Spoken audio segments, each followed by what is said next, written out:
Well, anybody who got the reference to red pills and blue pills will have recognised that this film, the one that we're going to talk to about today, is the classic from 1999, The Matrix. The first of the trilogy, probably, in my opinion, the best of the trilogy.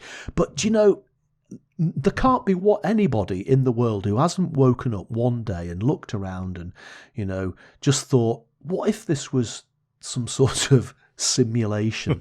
You know, I think back to the days of Star Trek The Next Generation, you know, when they used to have the holodeck and they used to be able to create a fairground to go and play in, or they could go and do a Sherlock Holmes play or something like that. I always thought that was a really cool thing to do in your spare time. But The Matrix suggested that the entire world that we live in was fabricated, was made up, and that we were all, in fact, lying curled up in sort of metal pods with things, wires plugged into our bodies, effectively keeping us alive whilst we effectively dreamt our way through this weird existence. But the film was much more than just exploring that, quite frankly, mind-boggling concept. It also introduced special effects and techniques of slow motion that I don't think we've ever seen in cinema before. So it combined that incredible concept with amazing special effects, and to this day it remains one of the most rewatchable science fiction movies of all time, in my opinion. And it does qualify as science fiction because what it does, and what science fiction movies do well, is that they are a commentary on a current life. So 1999, where, you know, bear in mind, everything that we've covered in This Week in History was really the emergence of personal tech, you know, personal computers, mobile phones, you know, the people starting to listen to MP3s and iPods and so on. So there was this kind of real access to portable tech. Homes and businesses were obviously getting geared up, and decided that in the future we're going to become the very batteries of the machines who have taken over. It's just a wonderful kind of exploration of a theme. That add on to that, to your point, the visual effects, you know, the storylines, the language of the film, both in terms of the word they use, but also the clothes they wear, the choice of the colors, is just quite something. And you know what it is? I think it's also very, for me, I take the view that it took place, that movie was an event, really, that took place in 1999. A year before 2000, you know, the start of a new decade, of a new century, if you want to look at it that way. Not just a year where I was able to listen to the Prince song 1999, you know, on repeat, but also I was wondering, you know, when I went to see this film, I went to see with a friend who had not been to the movies for quite some time. And he was completely blown away. I mean, I was as well, but, you know, I had obviously been watching movies for a while. I could see he just missed the last 10 years of movie production.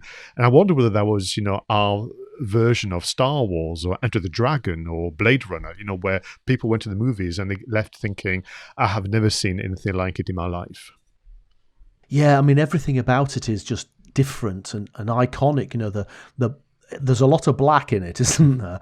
You know, the black shades that a lot of them are wearing. Most of the people have black coloured hair. There's a lot of long black coats. People are wearing black clothes. Some of those clothes are very tight and very leather. There's definitely that. And a lot of green as well, if I remember rightly. I guess the idea to conjure up in your head the old style computer screen, which was effectively black and green, wasn't it? And that was familiar, and yet they turned it again into something really quite different and really quite alien. So I think that they mixed the familiar with the unfamiliar and made something completely iconic. The directors and the producers clearly declared their love of film and cinema. I mean, they also managed to pile into their films from their own childhood and teenage years and so on. But it's not distracting. I mean, you will see the reference to Blade Runner. You will see the reference to Akira. You will see reference to manga and all the cyberpunk type execution. But it's unique. You know, The Matrix actually has influenced other movies, not the other way around. And one of the things, again, when I'm thinking back, imagine you were pitching this to a studio and you said to them, what we're going to do is we're going to do a load of martial arts scenes in incredible slow motion. they will say, "Oh, that's not very exciting, is it?" Martial arts is fast. You think back to the Bruce Lee films and all of that, and yet this was so different. The way that they slowed everything down, and and the way the bullets went. It was just, again, you're right. I think, Pascal, it was so different that it was almost like a generation-defining experience for a lot of people. I went to see the movie several times. I mean, that year, 1999, I went 3-4 times easy with different friends, and I enjoyed every single time. And what is interesting is there were some scenes that were truly iconic. So you mentioned bullet time a moment ago, but you've got, when they jump and the cameras follows through. You've got scenes with the Oracle. You've got scenes in the train, the underground station. Yeah. You've got scenes when he's trying to escape, is kind of on top of the building. It just goes on, and everything you could pose and watch it. You could almost print it and frame it because it's just beautifully filmed. And some of the dialogue, pretty much every line is quotable. The aforementioned green pill, blue pill, free your mind, dodge this, there is no spoon. Don't think you are, know you are. Welcome to the real world. Every line is quotable. It's so good. And when you have something of quality like this, that's why it does bear that repeated watching. Quite a lot of the films I think that we talk about on Two Geeks and a Marketing podcast are good enough to watch time and time again, because no matter how many times you watch them, you will always, even 20 odd years later, you will always find something, whether it's a special effect, whether it's a line, whether it's an angle, you'll always find something that you missed the previous time. Oh, you're absolutely right every single time, because it's such a visually so rich, but also the story is complex. Let's not, I think they worked very hard on that. They saw the characters. So what I think worked really well with the first one is that the character of Neo, or Thomas, or Mr. Anderson, as Agent Smith calls him, is really discovering for the first time what we are discovering. So it's really quite fascinating to see his journey, and then his mentor, Morpheus, Lawrence Fishburne, but of course his sidekick as the Trinity. But also for me, I loved, although I was quite shocked because we'll come on to the marketing, but the trailer didn't reveal too much. I mean, the trailer shared a lot of the action scene and the visual kind of extravaganza, but they didn't share the story. But when you discover what really happens, and then he's rescued and moves on to the ship, which I can't remember what it's called anymore. I think it's called the Abacanusa, but I could be wrong. And you've got the crew, you've got Tank, you've got Cypher, you've got Mouse, the kind of crafty kid, you've got Apox. So it felt to me almost like it was playing back to me the Treasure Island, when you go onto the ship into an adventure. Yeah. So, again, the characters are great. Keanu Reeves, often, accused of being a bit of a wooden actor. Arguably, this is one of his best roles, I think, because he's so believable, that sort of combination of total confusion, but determination to understand what's going on. Absolutely great. So what about the marketing? Because like a lot of films like this, it's difficult to not give the plot away in your advertising. What was interesting, if you back to 1999, there was a lot of movies being released that year, like every year, but this was the year where most of the nation was waiting for Star Wars Episode 1, The Phantom Menace. That was the biggie, and we knew lots about it. There was a lot of marketing.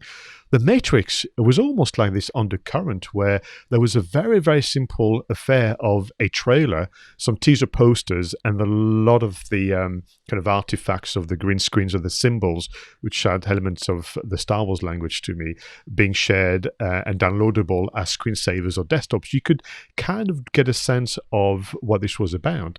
But there was a lot of mystery, and in fact, most of the campaign was simply, "What is the Matrix?" ? Yeah, and the more expanded strap line in the trailer, which said, "No one can be told what the Matrix is. You have to see it for yourself." I mean, there can't be a more explicit invitation to go and see a film than that. But, thinking about, you referenced Star Wars, The Phantom Menace there. that got a massive amount of pre-publicity. Yeah. And if I think the amount of publicity that Star Wars got, I would suggest that quite a high percentage of people who went to see Star Wars: The Phantom Menace, me included, came out pretty disappointed. It just didn't live up to the reputation of the first three movies, or the middle three movies, depending upon your viewpoint. And I particularly hated Jar Jar Binks. I thought he was just awful. And yet, with The Matrix, much more low-key marketing campaign, perhaps made people go to the cinema with less expectation, coming out utterly blown away with what they'd seen.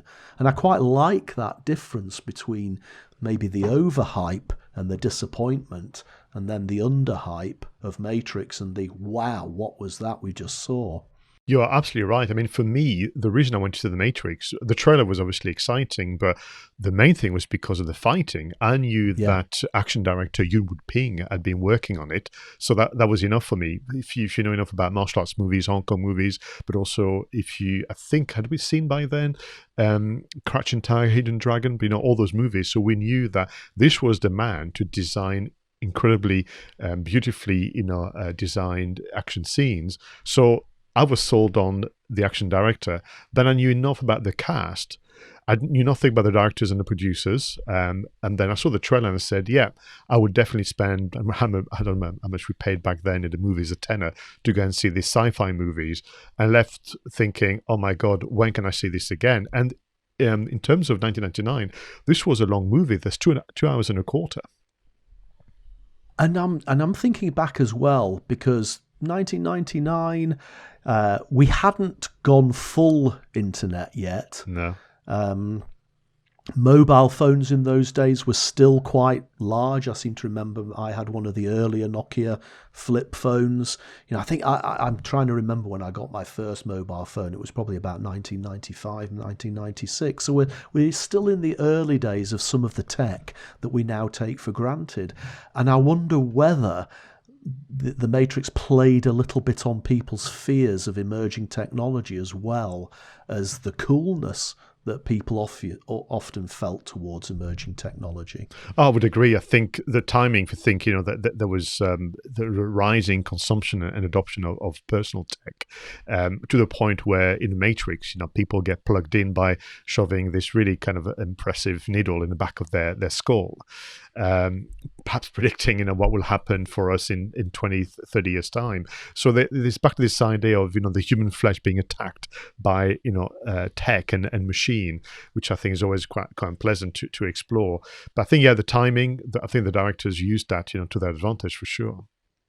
And again, like you've just said, how long will it be before some of this or all of this becomes, we're at the stage now where we can put on, virtual reality goggles. Now, the world we see in virtual reality goggles is not quite yet a total approximation of the world that we are living in.